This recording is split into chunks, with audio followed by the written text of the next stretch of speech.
Hello and welcome to opening trap number 22.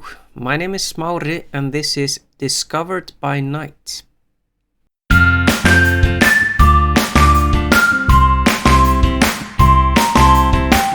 Today's game was played in the year 1855 between Alexander Beaufort Meek and an unknown opponent. It's a very short game, only 7 moves, but I think we can still learn something from it, so let's dive straight in. So Meek was white and played e4. After e5 he played the King's Gambit to f4.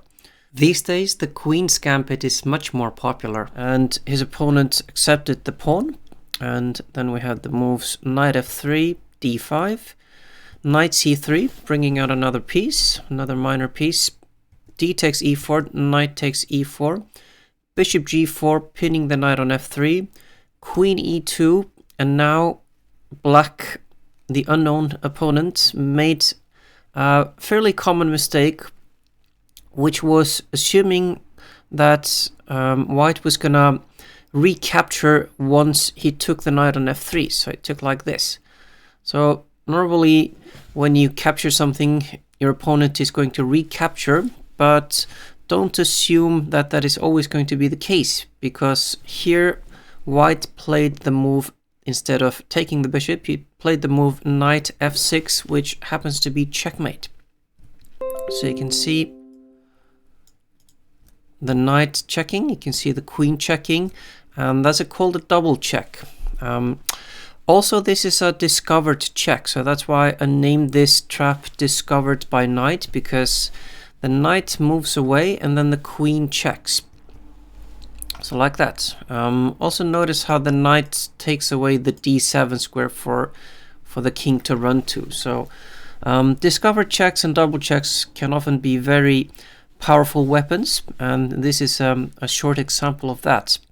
Incidentally, 99 years after this game was played, in 1954 in Riga, we had the same mating pattern, but with different moves, because after 2f4 in that game, black played d5, the Falkbeer counter gambit, and the game continued e takes d5, e4, d3, so now it's in fact black who has sacrificed a pawn. Knight f6, knight d2, e takes d3, bishop takes d3, knight takes d5, threatening the pawn on f4. So knight e4 defends the pawn, because now the bishop on c1 defends it, but notice mainly how the knight on e4 is now already in position to do the trap.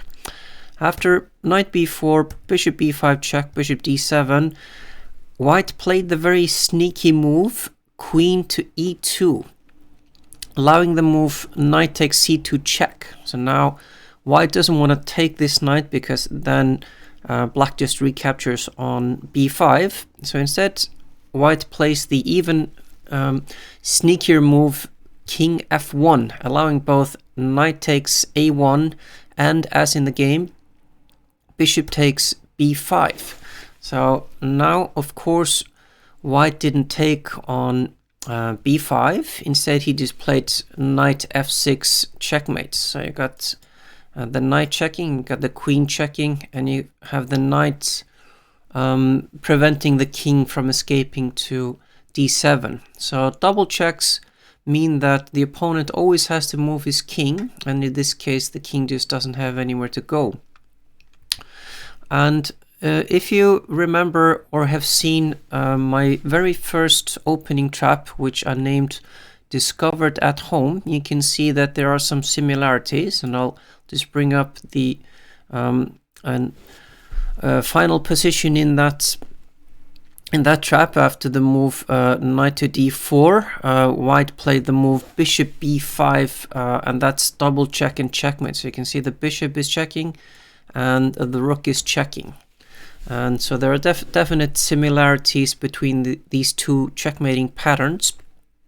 In this one you have a rook and a bishop checking, and in this one you have a queen and a knight. In both cases double check and checkmate. So Basically, that's it for today. I thank you very much for watching, and I'll see you in the next video. Bye bye.